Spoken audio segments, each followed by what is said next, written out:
G'day ladies and gentlemen, how are you all doing? ScottyD49 here with you once again with a new series, How to Play Warhammer 40k. Now, this series, we're going to be talking about a bunch of stuff to do with the core mechanics of Warhammer 40k, but not just that. We're going to talk about how you can play the game, how you build your armies, a whole bunch of stuff as well. It's going to be really cool to bring my perspective on things about 18 months into the new edition of Warhammer 40k, which is 9th edition.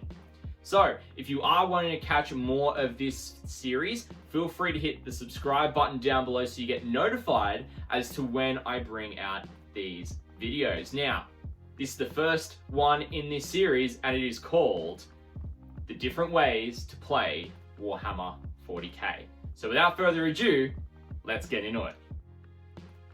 So, as I said, this video I'm going to be focusing on the main gameplay methods, the primary ways that Warhammer 40k is played, as opposed to all the various ones that have come out throughout the years, whether that's Planet Strike, Stronghold Assault, Cities of Death, Battle Missions, all these different releases that Games Workshop's brought out throughout the years. What are the main 5 ways to play Warhammer 40k 9th edition?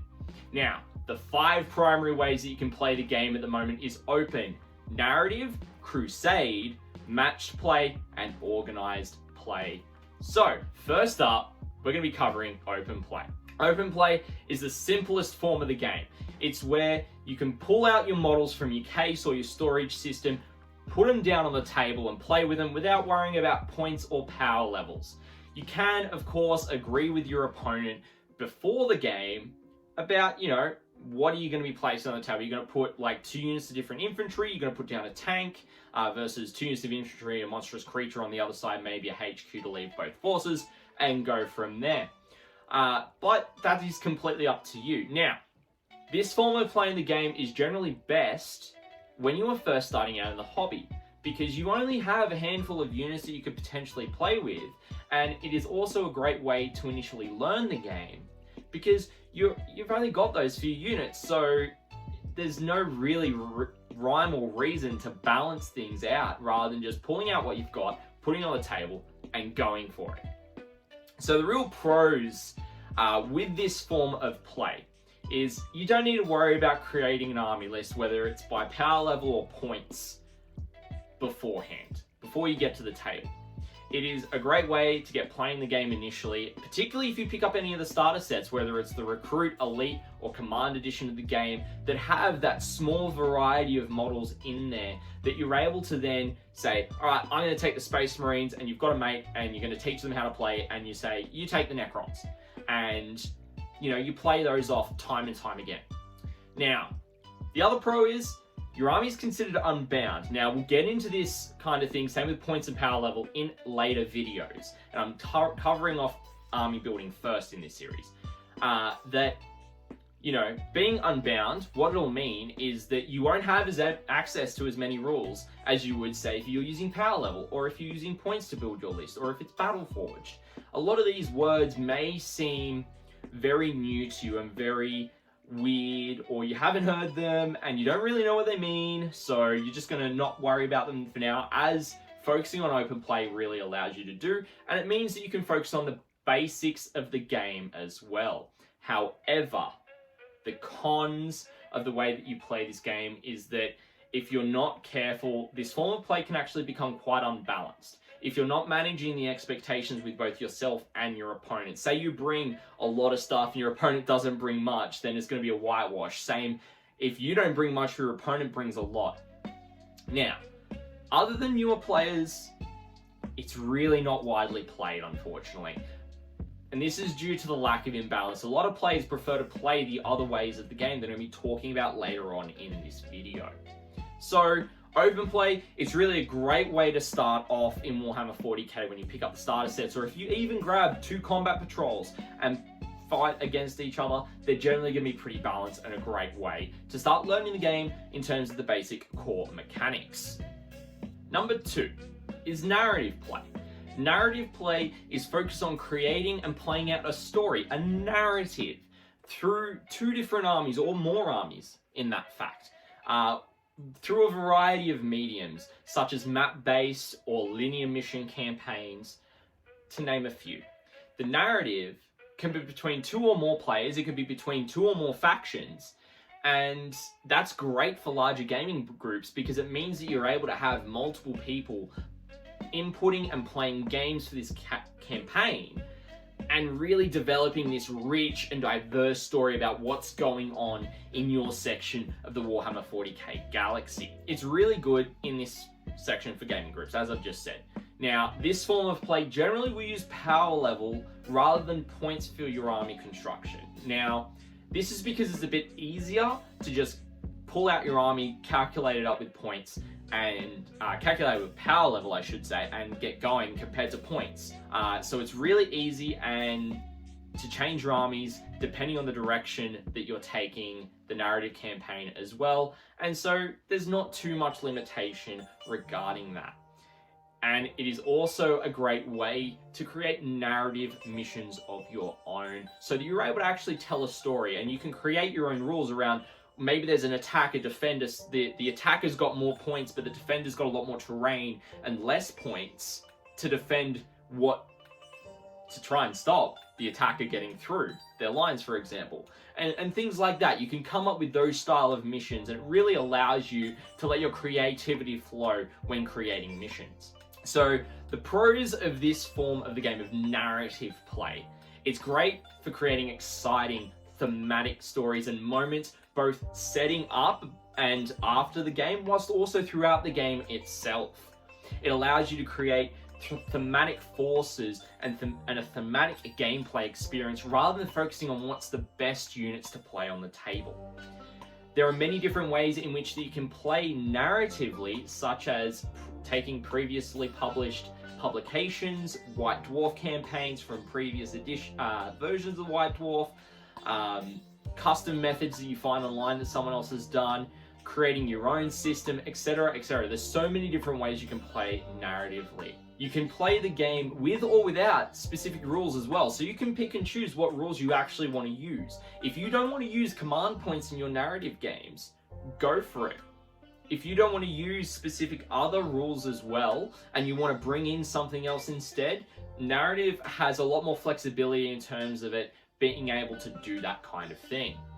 However, the cons of narrative play, if you're not careful, you can get bogged down in this.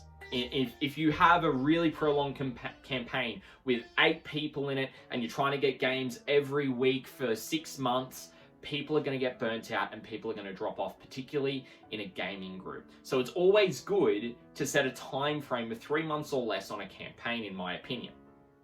If you're playing with your gaming group, as I said, people will drop off over time. They'll stop playing, stop participating. And this could actually break up your gaming group as well.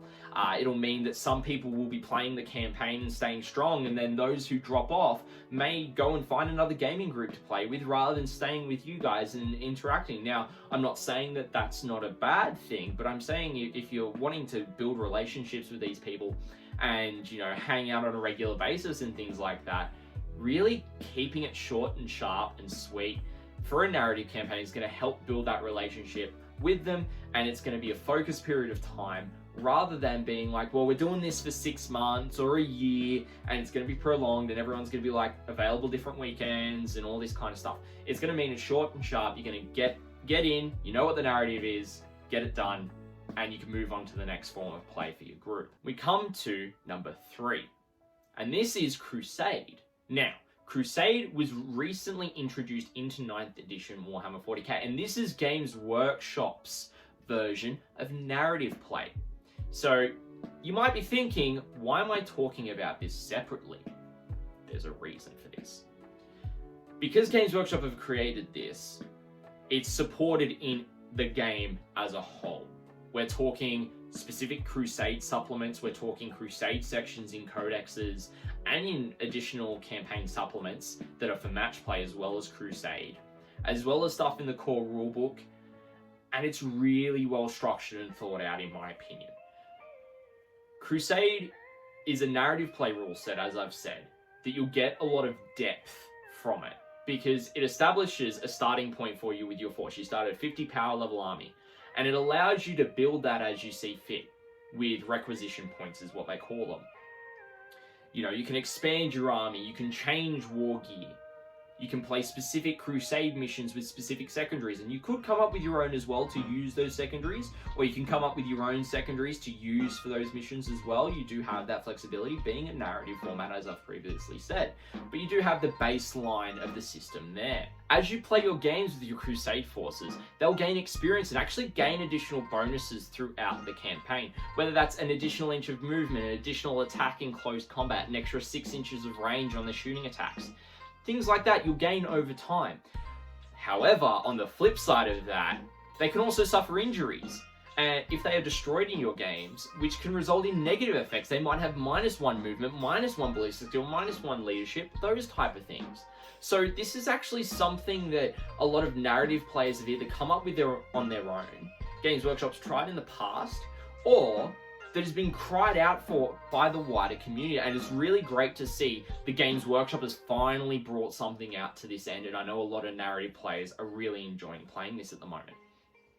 There are also crusade-only relics, warlord traits, army expansion methods that are not just in the core rulebook, but also in codexes, supplements, and campaign supplements as well. For example, if a captain gets killed or suffers, I think it's 3 negative effects in a row, you can actually spend one of those requisition points, or a set amount of them, to turn him into a dreadnought.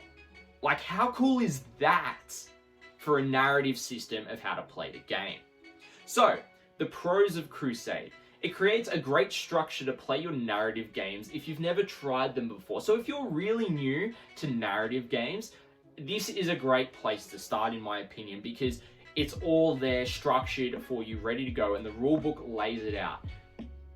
It adds a lot of unique elements to your games that the narrative method of playing 40k and the community that play narrative have had to come up on their own for years previously. It's also, you can use it for multiple players at once, but you can also use your crusade forces against non-crusade armies with your opponent's permission, of course. So you kind of got to set that expectation beforehand, and if your opponent's not okay with it, that's cool.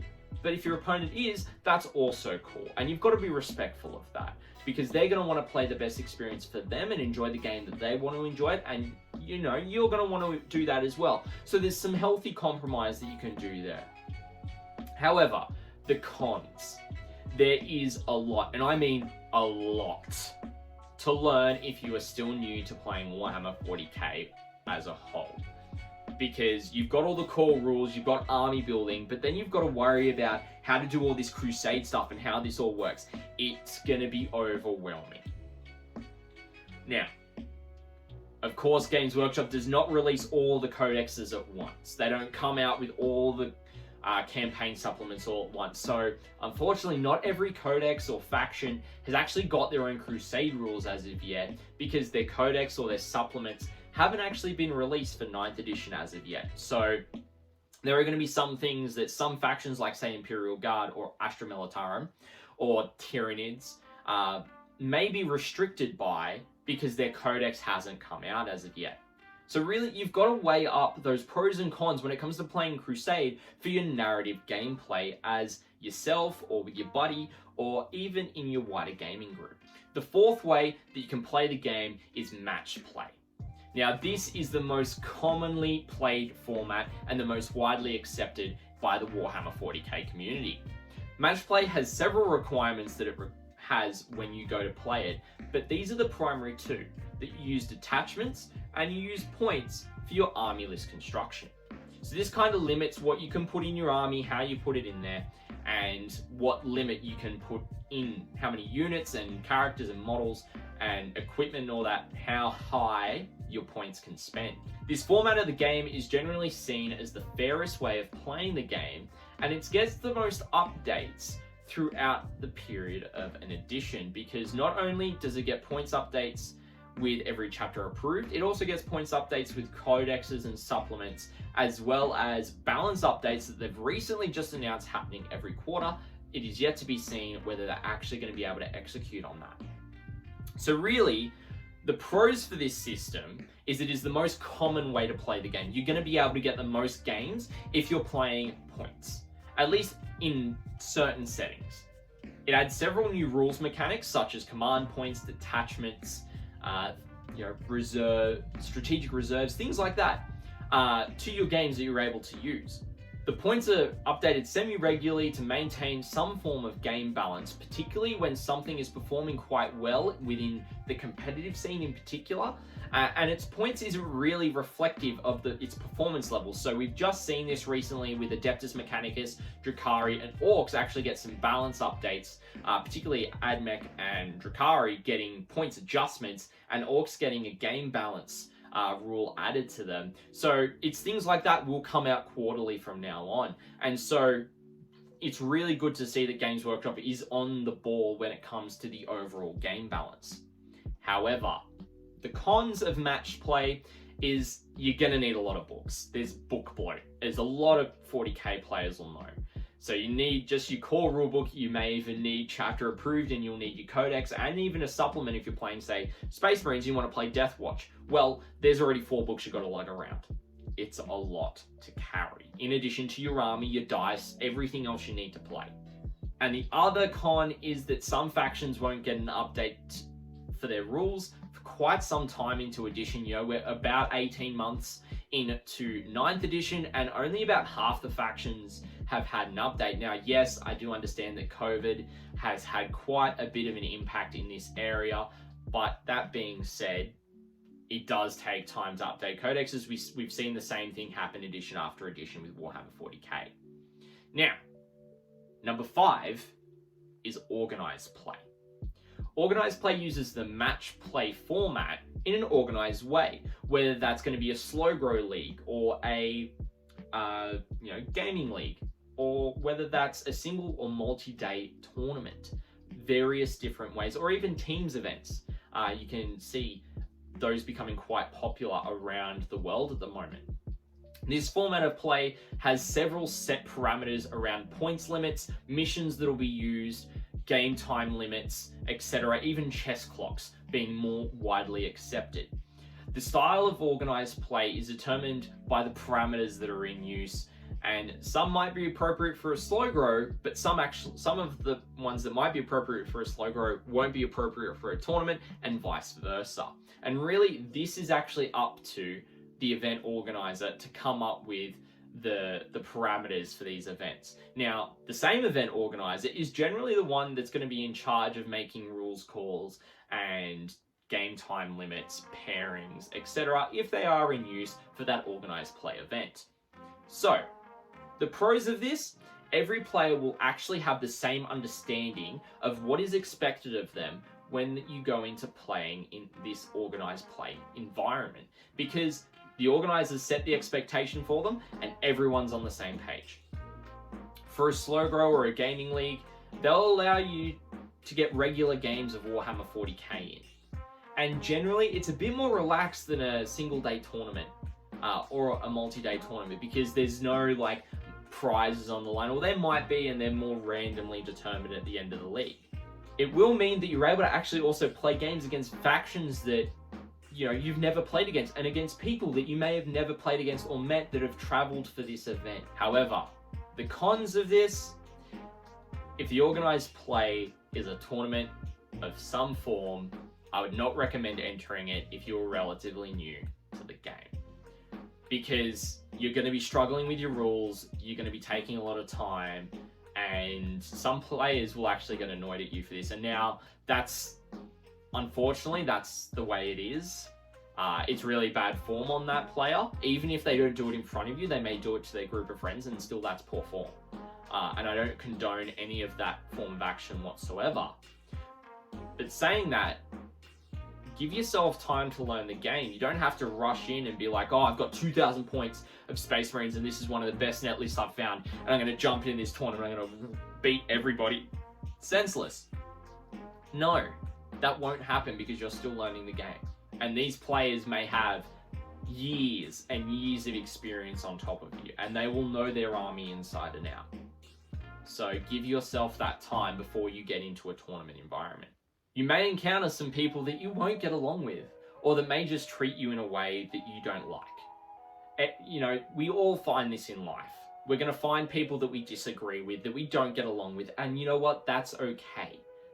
because we don't have to get along with everyone in life. And I think we've lost that. And so all you've got to do, to be honest, is just be respectful and polite. Because I firmly believe, even when I'm going and playing events, treat the person the way you want to be treated, even if they aren't treating you the way you'd like to be treated. But generally, if it gets to a point where you actually can't bear it and it's like really degrading and it's getting to like a harassment level, feel free to go and speak to an organizer and get them to step in and deal with it. Because harassment and bullying is not welcome at any organized play events that I've ever been at. And really, it's something that the community does not welcome on a whole either. Now, you may not get a full 5-turn game in due to the time limit placed on the tournament, or, you know, if you're at your league and the game store closes at 10 o'clock and you're at turn 3, it's 9:30, they may say, look, you got 15 minutes, maybe you have to pack up 15 minutes before, who knows. But unfortunately, you mightn't get full games in. And that's okay, because what you're going to learn by doing that is going, okay, I can't get full games in this time, so I need to learn how to play quicker. And that's great. That's a great tool for you to learn. Particularly if you're wanting to get in the competitive scene, it's something you'll need to learn. To play a full game within like 2.5 to 3 hours is the general time span. And these organized play events will generally have some form of entry cost to them. Now, if you're relatively new to the game, this will mean that it's actually taking away from the funds that you can spend on buying models, buying paints, to be able to hobby and build up your forces and be able to have larger games with your friends. So I'd highly recommend, if it's a slow grow and it only goes up to the points where you've got the models for it, great. But if it's like a tournament or anything like that, I would sincerely suggest holding off until you feel as though you're ready and you've got an army up to a point painted, fully painted, which is generally 3 colors in base for the most part, maybe even some more depending on what the tournament calls for, and go from there. It's really up to you at that point. So there you have it, ladies and gentlemen. There are the 5 main different ways to play Warhammer 40k 9th edition. It's really common to find a lot of these different variants at different stages in your Warhammer 40k journey. You may, very much like me, come in at a semi-competitive level from the get-go after, you know, a year or two getting reps under your belt and being like, okay, I know how to play the game now. I'm keen to get in some more events, organized play. And then you're like, okay, let's get into the proper competitive scene, do that for a couple of years, and then you might go narrative just to try that out, come back to competitive. By playing the different forms of the game, it doesn't restrict you from playing any of the other ones as well. You can go and play a Crusade game with some of your mates and then go and play at an uber competitive 256 player tournament the next weekend. So they're not limiting in that form at all, and that's not what I'm meaning when I do talk about these different ways that you can play the game. They're not mutually exclusive. But also, if you are wanting to ask any questions about anything I cover on my YouTube channel, feel free to find me on Twitch. I do stream Tuesday and Friday nights and Saturdays Australian Eastern Time. And you can ask me questions there. I'm happy to chat with new to intermediate and experienced hobbyists as well. You know, one of my passions is to help any hobbyist at any level of the game, because, you know, there's a lot of coaching services and a lot of commission painting services out there. But, you know, for me, it's not about, you know, how well you can play the game or how well you can paint. I want to show that you can play the game and have fun. Yeah, you can win and lose, but that's not the main thing. It's about having fun. And same when it comes to painting, that you can achieve great looking armies without spending hours and hours on them. Also, if you are wanting more tips when I'm not live, feel free to jump in the Discord community down below where the link is. We've got about 90 members in there now, which is really awesome to see. Ladies and gentlemen, thank you so much for watching the video. I hope you have a great rest of your week. I'll catch you next time.